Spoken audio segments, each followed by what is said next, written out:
Bonjour à tous, j'espère que vous allez bien, c'est NT, je suis super content de vous retrouver dans cette nouvelle vidéo, ça fait un petit moment d'ailleurs que j'avais pas publié sur YouTube.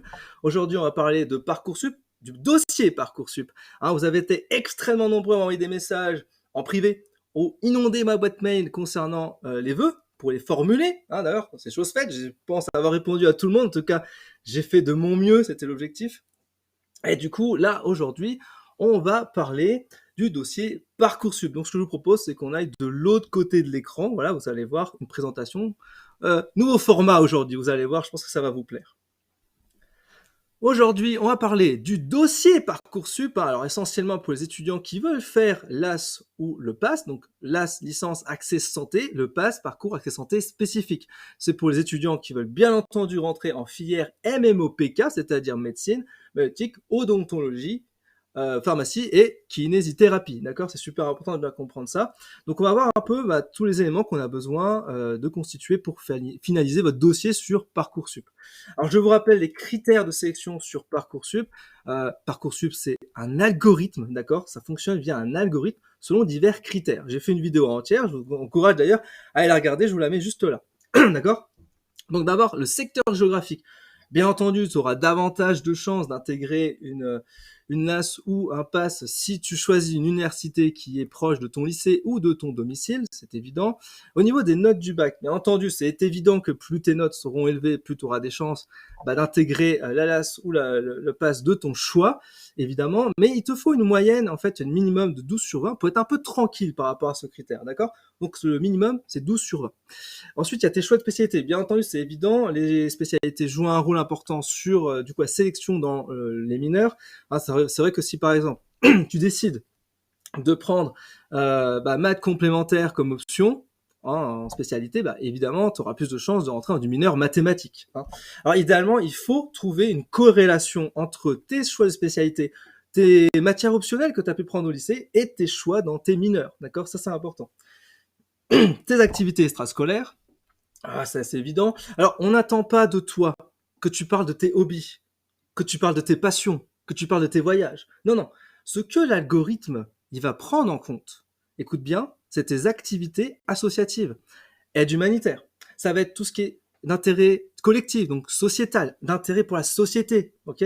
Toutes tes expériences que tu as pu vivre, les expériences humaines, les stages, les services civiques si tu en as fait un, les résultats que tu as pu obtenir dans les activités culturelles, les activités sportives, d'accord? Donc, si tu es, si tu fais de la boxe et tu as fait des championnats, si tu as eu des trophées, des récompenses, etc., tout ça, faut le valoriser. C'est super important. Et ensuite, on a bien sûr la lettre de motivation. La lettre de motivation, il faut dompter l'algorithme, d'accord, sur Parcoursup, en utilisant les bons mots-clés. Je vais vous expliquer ça, comment faire, bien entendu, avec les bonnes structures. Alors, tu vas oublier tout de suite le copier-coller classique des lettres de motivation sur Internet, ça sert à rien, ça va totalement te desservir.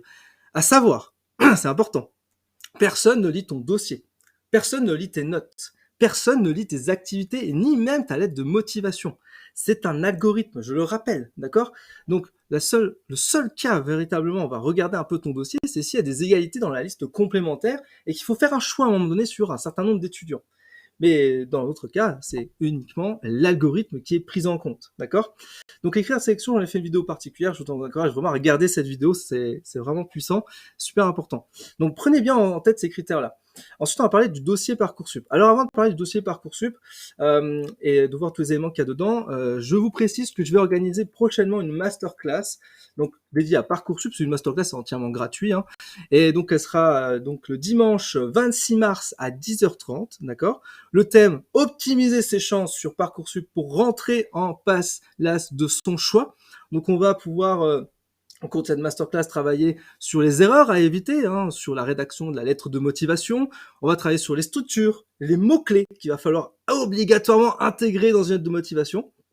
Je vais bien sûr analyser vos lettres de motivation, puisque vous allez avoir la possibilité de me l'envoyer, vos lettres, pour que je puisse corriger en direct. On va voir des exemples efficaces de lettres de motivation de type Parcoursup, et je répondrai bien sûr à toutes vos questions, ça c'est évident. Alors, la masterclass, je rappelle, donc, sera dimanche 26 mars à 10h30. Elle va durer environ 1 heure. Je vais répondre aussi à toutes vos questions par la suite. Ce sera sur Zoom, directement en visio. Vous recevrez un lien directement par mail.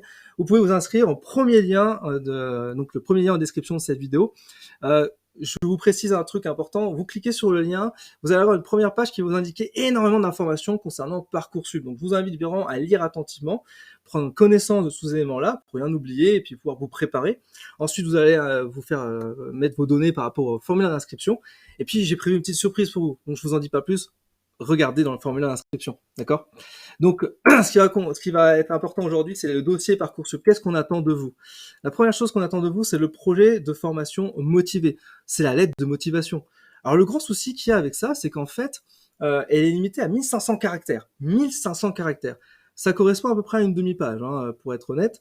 Une lettre de motivation, c'est environ 2500 caractères. Donc, moi, mon conseil que je peux vous donner, c'est bien entendu d'essayer, de tenter des choses. D'accord? Donc, vous allez faire comme vous faites une lettre de motivation classique pour un stage ou pour un emploi. Ça fait environ 2500 caractères. Et c'est vrai que c'est un peu difficile parce qu'il va falloir supprimer des choses. Voilà. Et ça, c'est vachement, vachement difficile. On va en parler juste après. Les pièces complémentaires, on peut vous demander des pièces complémentaires. Alors, pas en LAS, pas en PASS, hein, c'est beaucoup plus utilisé pour les prépas intégrés, les DUT, les B, bah, tout ce que vous voulez, en fait, les grandes écoles qui, eux, vont vous demander éventuellement un concours d'entrée ou faire des travaux, etc., faire des choses qui vont permettre de consolider le dossier, notamment un CV, s'il y a besoin de faire un entretien physique. Ce n'est pas votre cas, donc vous pouvez oublier cette partie-là. Vous avez bien sûr la rubrique activités et centres d'intérêt, donc j'en ai déjà parlé, hein, c'est tout ce qui va être du coup activités associatives, tout ce qui va être d'intérêt collectif, vos expériences humaines, stages, services civiques, et vos résultats dans vos activités culturelles et sportives. Et puis vous avez la fiche à venir. La fiche à venir, vous en préoccupez pas, c'est directement renseigné par votre lycée, ça va être tout simplement un avis que va vous donner vos profs, ça va être un avis qui soit positif, soit négatif sur votre profil. Vous n'êtes pas au courant de ça, vous savez pas du tout de quoi ça en détourne, hein, on s'en fiche, c'est pas grave, ok? C'est pas de ce principe-là. Je vous rappelle que du coup votre dossier il doit être finalisé avant le 6 avril 2023, ok? Donc ça, retenez bien cette date-là. Et du coup essayez de le finaliser au moins 1 ou 2 jours avant, éviter de faire le rush comme tout le monde et de venir les quelques minutes avant, et ça risque de bugger, hein, tout le monde va être connecté, donc faites-le 2-3 jours avant, comme ça vous êtes tranquille, ok? Donc vraiment mes conseils par rapport à Parcoursup, commence par essayer de rédiger par toi-même tes lettres de motivation. Oublie le copier-coller classique sur internet, essaye de trouver tes propres mots, fais-toi une liste en fait des éléments que tu aimes bien, les activités que tu aimes bien, les métiers que tu souhaites faire, les différents parcours que tu souhaites réaliser, les différents masters, les noms des doyens. Il y a plein de mots-clés comme ça qu'il va falloir rajouter dans votre lettre de motivation. Donc commencez par faire une petite liste de tous les mots-clés possibles. Je t'invite bien sûr à regarder ma vidéo sur la lettre de motivation. C'est une vidéo où je vous donne 15 conseils pour bien rédiger une lettre de motivation. Elle est très intéressante, je pense à véritablement vous aider. Ok, donc n'hésitez pas à regarder. Bien entendu, participe à la masterclass, je te rappelle, le lien est en description de cette vidéo. Si tu veux que je t'accompagne pour rédiger cette lettre de motivation, c'est tout à fait possible. Hein, il y a aussi un lien en description, vous pouvez tout à fait me demander de vous épauler dans la rédaction de lettre de motivation. Ah, ça c'est effectivement pas gratuit, hein, effectivement ça c'est rémunéré. Et sinon, si tu as des questions sur Parcoursup, pose tes questions en commentaire de cette vidéo. Et j'y répondrai bien entendu comme à chaque fois. Dites-moi un peu si vous aimez ce nouveau format de vidéo. Je vais essayer de le faire de plus en plus souvent. C'est hyper intéressant parce que ce format me permet de faire des vidéos plus rapidement, sans montage. Et du coup, ça va être hyper intéressant pour la suite puisque je vais vous proposer énormément de vidéos. Ok? Bon, moi, je vous retrouve pour une prochaine vidéo. Je vous dis à très vite. Ciao, ciao, ciao, ciao!